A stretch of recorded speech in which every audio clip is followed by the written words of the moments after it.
Hola a todos y todas. Queremos en este Facebook empezar a compartirles cuentos en lenguas de señas uruguaya.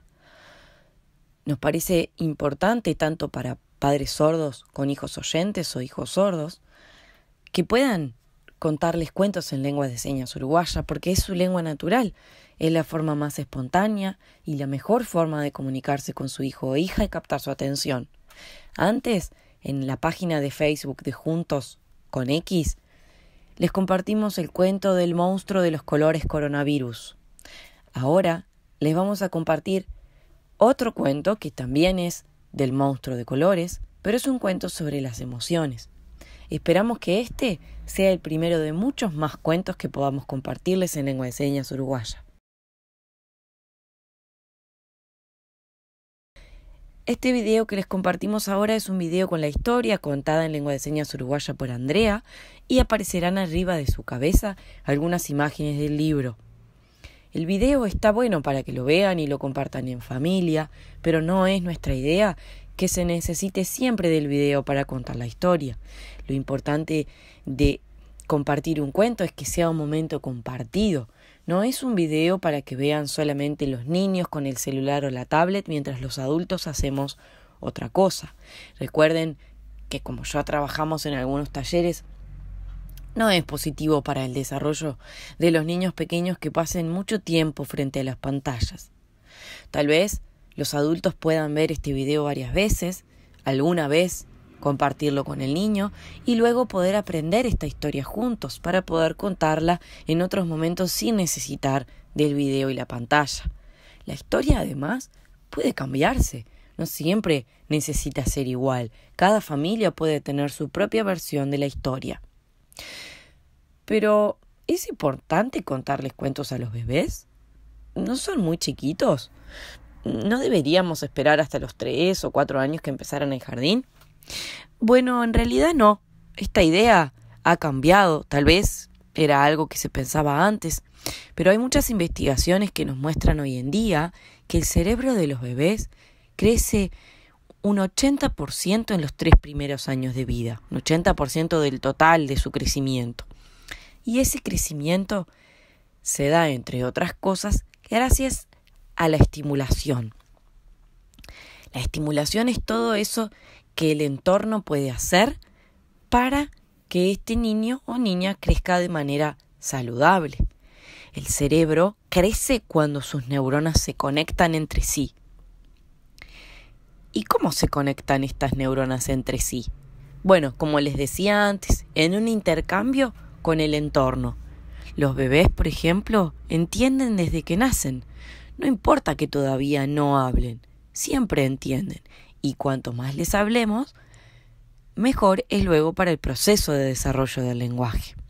Lo primero y fundamental que los adultos podemos darle a un bebé para estimular este desarrollo es amor, afecto, cuidado corporal y también experiencias variadas de juego.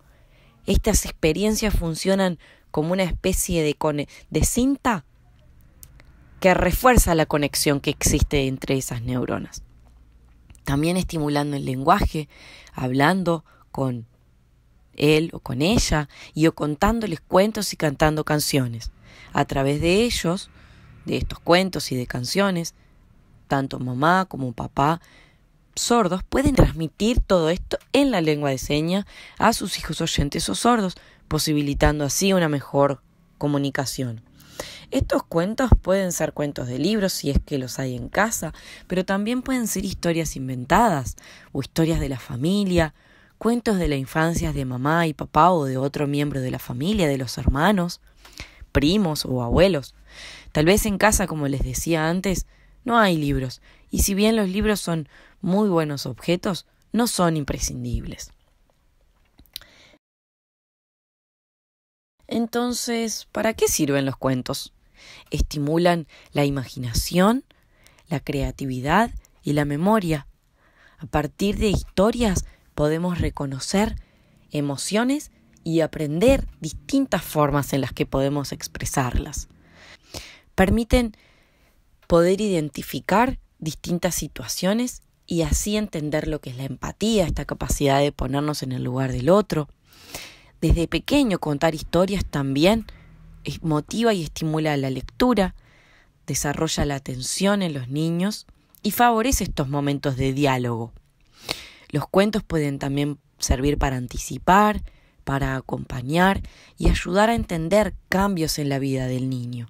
Por ejemplo, el monstruo de los colores que les compartíamos anteriormente, para poder entender la realidad actual acerca del coronavirus, o algunos cuentos e historias que existen para cuando están por empezar la escuela. En conclusión, promueven el desarrollo del lenguaje, tanto a través de la lengua oral o de la lengua de señas. Algunos consejos para que este momento sea más disfrutable: poder elegir el momento del día en el que lo vamos a hacer y un lugar tranquilo en el que adultos y niños puedan concentrarse en el relato de esa historia. Sin prisas, es un momento que está bueno para poder disfrutar tanto adultos o niños. Si no hay libros, pueden crear libros en casa a partir de dibujos de las historias que están contando. Inventar historias para explicar el contexto que nos atraviesa. A veces estamos pasando por una situación difícil y podemos, en lugar de sentarnos a darle una explicación muy larga y compleja al niño acerca de lo que está pasando, ayudarnos de una historia a partir de los intereses. Por ejemplo, si a tu hijo o hija le gustan mucho los pájaros, las flores, los barcos y la playa, si inventamos historias con esos personajes en esos contextos, es mucho más probable que logremos captar su atención. La persona que cuenta el cuento tiene una tarea fundamental. Puede exagerar los gestos y moverse al son del relato para generar mayor atención e interés del niño o niña. Bueno, esperamos que toda esta información les sea útil y que pronto podamos compartirles más cuentos en lengua de señas uruguaya. Chau, chau.